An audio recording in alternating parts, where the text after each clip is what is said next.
Hello, I'm Dr. Mohua Bhattacharjee. Now today we will be doing the factor market price determination, and in this we need to know as marginal physical product and value of marginal product, and these are the two things which we understood. And now next we are supposed to know a very simple thing. Suppose how we will be determining the share of labor. The share of labor is nothing but is equal to W into L divided by X. So this is something the marginal product, or the every additional labor which will be giving, and which is given by WL by X. And the share of the capital in the output is RK by X. R is the rate of interest into K. So now how intensively in the production function, how intensively these factors are being utilized, that is called the factor intensity, that is measured by the MRTS LK, that is marginal rate of technical substitution. So now in the marginal rate of technical substitution is nothing but the ratio of the change of the capital labor ratio to the percentage change of the MRTSLK, that is marginal rate of technical substitution labor for capital. That is every additional unit of production, how much of the labor you are giving up for addition of the capital.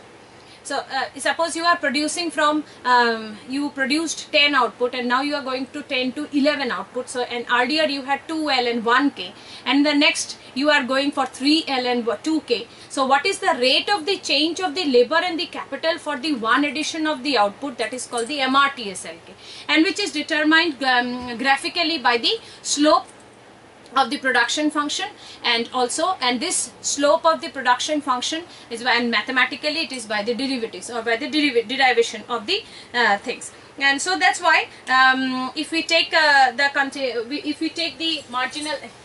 production function curve, and it is a simple this way, and we know that the slope of the production function curve will be giving us the rate of the change of the output for the every addition of the factors. And so that's why it is called the marginal, the slope of the production function will be giving us the marginal physical product. And whatever price we want to give for this additional factor being employed, when it is multiplied with the marginal physical product, it becomes the VMP, value of marginal product.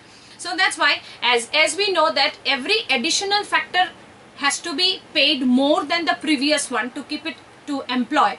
So that's why we get a marginal physical product sloping downward this way. And when the price and paying an extra price to every additional one will go on increasing, and that one is called the VMP. VMPL, if we are considering only the labor market, so then this is your MPPL and this is your VMPL. And if it is a perfectly competition market, the labor market is perfectly competitive, then both of them will be coinciding each other. So that's why the marginal physical product labor and the value of marginal product labor is something which slopes downward. And this is because, as we know, that every additional factor employed needs more payment. You need to pay additional amount more to keep the additional factor employed. So that's why it goes on, it slopes downward, that you go on adding more factor, you need to pay more and more.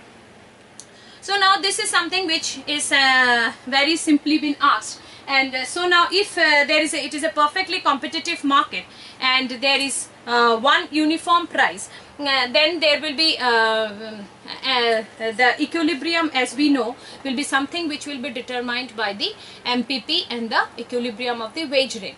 So if as in the perfectly competitive market also we knew that the AR is equal to MR, and MC determines the equilibrium. Here it is something which will be MC's work is been done by the MPPL.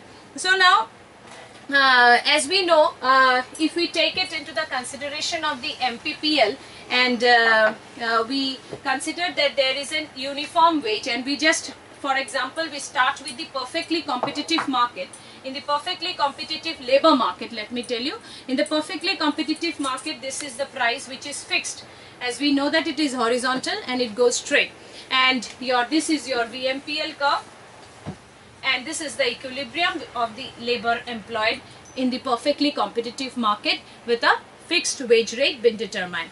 So this is something which is called VMPL, because MPPL and the VMPL is coinciding here, because every unit is being paid at the same price. And so that's why it is something like this. And if the wage goes higher or it goes lower, so accordingly, if the wage goes lower, this one was a something W1 wage and the wage has gone down to W2, obviously the employment has also gone up, because with a lower wage you can employ now more unit of the factors of production. And if the wage goes up to W3, then this is your equilibrium, and your employment of the factor decreases from L1 to L3. So this point, which LL1 or LL3, is something which is telling you that the changes of the wages also leads to the changes in the employment of the factor.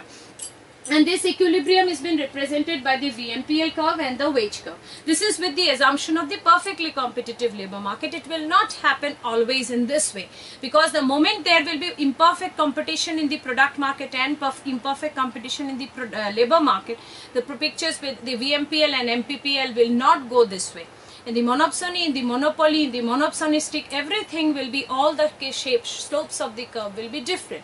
This is a very simple explanations which we are just giving to explain the simplest case of the perfectly competitive market, in which, and that too we have taken a single variable factor. We have taken that there is only one factor which their firms are using, that is only the labor, and then we are telling that this is the supply curve is only coinciding with the wage line, and then accordingly the VMPL curve is telling the equilibrium, and that too it is telling us that if the wages goes on increasing, the equilibrium amount of the employment also goes on changing. If the wage increases, the employment decreases, and if the wage decreases, then the employment increases, because the total amount of the money of the firm goes on increasing. That is something which we have today, and in the next we will be discussing further.